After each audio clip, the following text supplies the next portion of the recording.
Salam kasih, jumpa kembali dengan saya. Kali ini kita akan membahas tentang bertumbuh di dalam Kristus. Saudaraku, pertumbuhan, yakni pertumbuhan yang berkelanjutan, yang terus-menerus, yang menuju kepada kedewasaan, dan yang menghasilkan buah, sangatlah penting bagi kehidupan kita. Jadi perlu dan penting pertumbuhan. Bertumbuh adalah masalah kehidupan yang tak terpisahkan, baik yang bersifat jasmani maupun bersifat rohani kita. Mungkin prinsip yang paling mendasar dan unik tentang kehidupan Kristiani adalah bahwa kehidupan Kristiani dimulai dengan kematian. Mungkin ini kali pertama Anda dengar bahwa pertumbuhan kita dimulai dengan kematian. Mungkin kita tidak suka kata-kata ini, tetapi itulah pertumbuhan di dalam Yesus Kristus, dan kita akan bahas selanjutnya. Salib menjadi pusat dari rencana keselamatan Allah. Tanpa salib, iblis dan kekuatan-kekuatan jahatnya tidak akan dikalahkan. Masalah dosa tidak akan terselesaikan, dan kematian tidak akan dihancurkan. Jadi salib sangat penting. Nah, keunikan pemberian Allah bukanlah karena Dia memberikan anaknya, tetapi karena Dia memberikan anaknya untuk mati karena dosa-dosa kita. Itulah keunikannya. Tanpa salib itu tidak ada pengampunan dosa, tidak ada kehidupan kekal, dan tidak ada kemenangan atas iblis. Salib, dan yang paling penting adalah orang yang tergantung di salib itu adalah sangat penting. Salah satu segi dari pertumbuhan dalam kehidupan Kristiani ini adalah pendamaian. Salib itu adalah alat Allah bagi tercapainya pendamaian.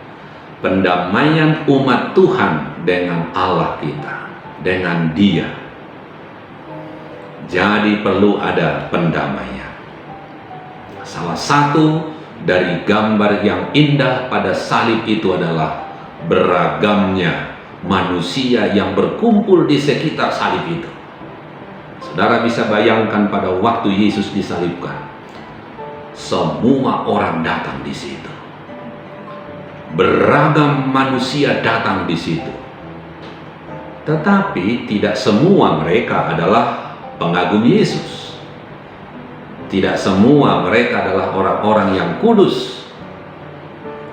Ada orang Mesir yang membanggakan diri mereka dalam kecerdasan mereka.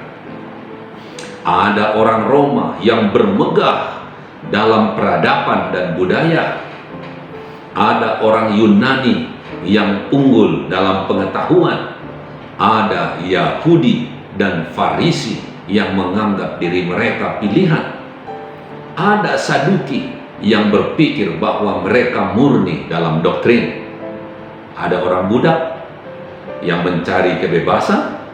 Ada orang merdeka yang memanjakan diri. Ada pria, ada wanita, serta anak-anak.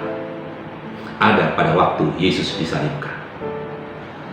Segi penting dari pertumbuhan Kristiani adalah kematian terhadap diri lama.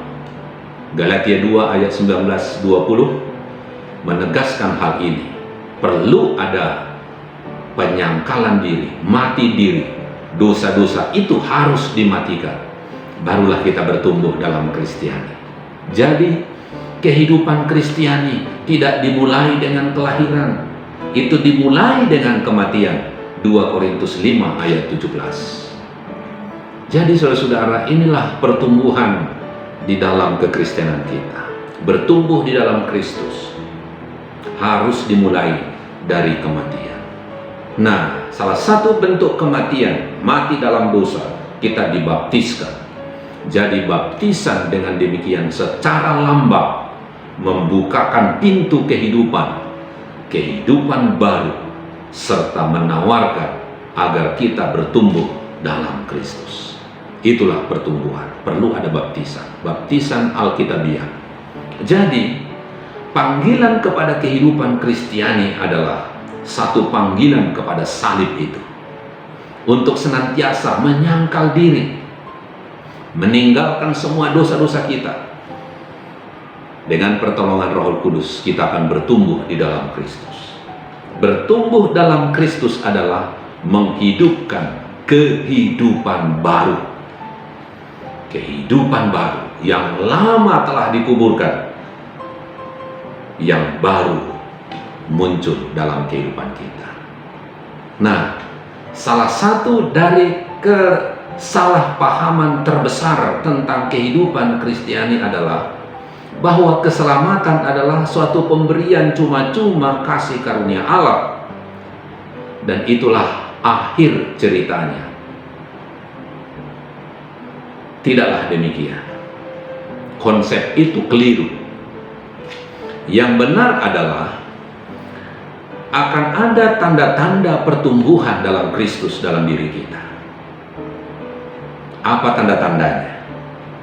Yang pertama, tanda pertumbuhan dalam Kristus adalah suatu kehidupan baru, kehidupan roh dalam diri kita. Jadi Rasul Paulus katakan, hidupku bukan lagi diriku tetapi Kristus di dalam diriku. Yang kedua, tanda-tanda pertumbuhan dalam Kristus adalah suatu kehidupan kasih. Kasih agape, kasih yang berasal daripada Allah. Itu akan membuktikan bahwa kita memiliki pertumbuhan dalam Kristus, adanya kasih dalam diri kita. Kenapa? Karena Allah adalah kasih. Oleh karena kasih Allah lah kita dianugerahkan keselamatan. Yang ketiga, tanda-tanda pertumbuhan dalam Kristus adalah suatu kehidupan yang belajar. Setiap saat kita belajar, ada kerinduan kita untuk belajar. Yang keempat, tanda pertumbuhan dalam Kristus adalah kehidupan doa. Doa tidak hanya sekedar berdoa lagi, tetapi doa kita sudah semakin menyenangkan hati Tuhan. Yang kelima, tanda-tanda pertumbuhan dalam Kristus adalah suatu kehidupan yang menghasilkan buah-buah roh tentunya. Ya. Yang keenam, tandanya adalah suatu kehidupan peperangan rohani. Saudaraku, pertumbuhan kita dihadang oleh berbagai rintangan, pencobaan. Tetapi bila mana kita sudah menghadapi peperangan rohani ini, kita telah bertumbuh dalam Kristus. Dan yang terakhir, pertumbuhan dalam Kristus adalah suatu kehidupan ibadah. Kita akan senang beribadah. Kita akan nyaman kalau kita ada di tempat ibadah. Dan tidak akan aman kalau kita tidak di tempat ibadah. Tentu kita juga senang bersaksi dan memiliki pengharapan. Itulah pertumbuhan kita di dalam Kristus.